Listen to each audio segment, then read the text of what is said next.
I love you, son. Those were the last words I would ever hear my father say to me. It was January 9th, 2005, and there was just something in his hug as he dropped me off at college that caused me to feel that something was wrong. But I didn't ask. I didn't hold on. I didn't stop him. Instead, I stood in the doorway of my college residence, and I watched as he walked down the hall and out of sight.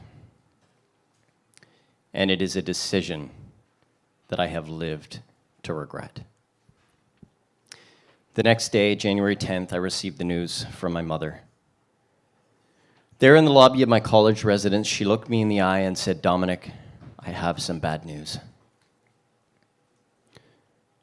Dad committed suicide today."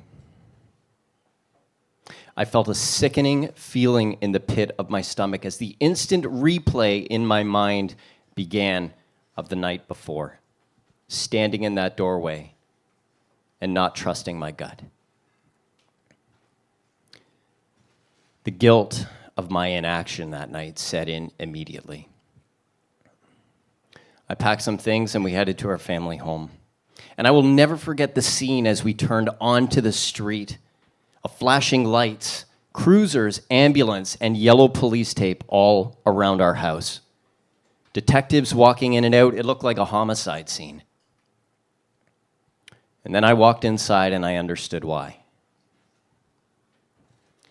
Now, I will spare you the nightmares, obviously, but I will tell you that there is no getting over knowing that somebody who you loved so deeply was in such pain that they had to take their life in such a violent way.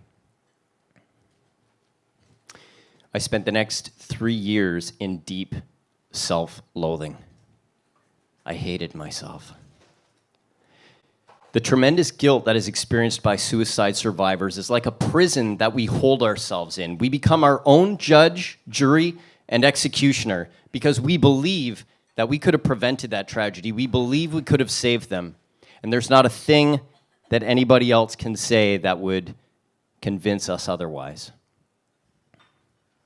And so we sentence ourselves to a life of self-loathing, self-judgment, and a deep-seated belief that we are undeserving of love because we turned our back on the last person who loved us. There was not an hour that went by that I didn't remind myself how worthless I was, that I didn't remind myself of the opportunity I had to stop him, but didn't. I felt so unlovable that I pushed everyone around me away because I didn't deserve their love. I didn't deserve their support. I didn't deserve their help. It was through what today I can only describe as divine intervention that helped me to correct course, take personal responsibility for myself, and take the first step on my path to healing. And I've always felt my whole life that there's been some form of divine protection around me, and this time would be no different. A chance meeting with an old friend who just happened now to be a spiritual counselor, completely out of left field.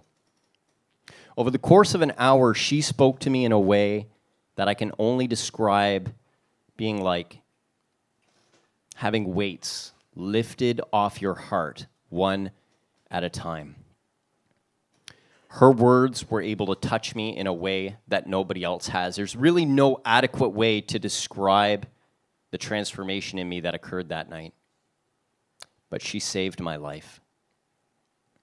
Leaving that meeting, I determined that my father's death would not be in vain because, you see, often when somebody dies by suicide, that becomes their legacy. That becomes how they are remembered because suicide is such a shocking, traumatizing death that it often overshadows who that person was in their life. But it wasn't going to be that way for my dad. I knew I wanted to help people like my dad so they and their family didn't have to go through what mine did. I had no vision for this, just an intention. But one day while I was at work, I found a local community guide, and in it was the information for a local distress center.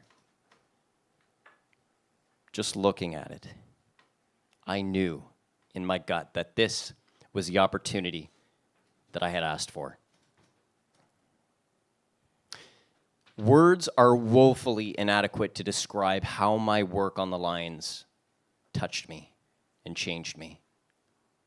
But I will say that never in my life has there been an experience that has made me feel more connected to my own humanity, that has made me more humble, that has made me feel more on purpose in my life than the 4 years that I spent on the distress line.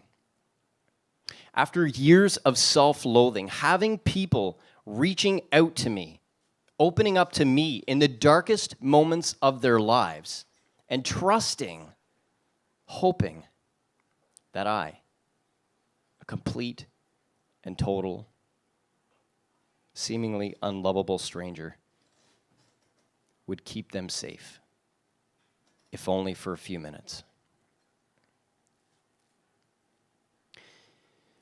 I began to realize that I wasn't unworthy. I wasn't bad. And I wasn't unlovable. In fact, I realized more than ever that I had something that the world so desperately needed. Those callers were hoping that I could give them a reason to live. But really, they reminded me of mine. And they gave me the greatest gift of all, meaning and purpose to my Father's life, to allow me to do beautiful work through Him to help people just like Him. So what I learned is that our grief and our trauma will tear us open.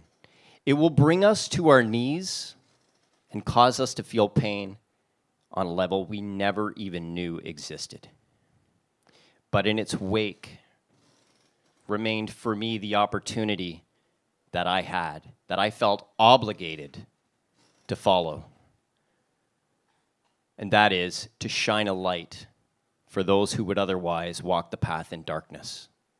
And it presented me with the greatest opportunity that we face every day, to touch the lives of others, and to give our own meaning in a way that will live on long after we are gone. Thank you. It's my